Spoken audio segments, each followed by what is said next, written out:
How to enable direct messages on Instagram. Hi everyone, welcome to the channel. This is Rose and I'm here to guide you on how to enable direct messages on Instagram. Watch the video till the end, and without further ado, let's dive right into the video. First of all, launch Instagram app on your device. Log into your account.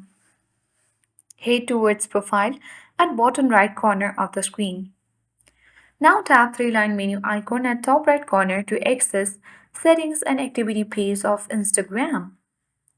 From this section, you need to scroll down and locate the option for messages and story replies under how others can interact with you.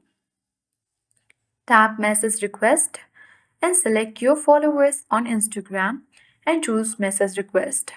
Further, select others on Instagram and choose message request. This will help you to enable direct messages on Instagram. That's it.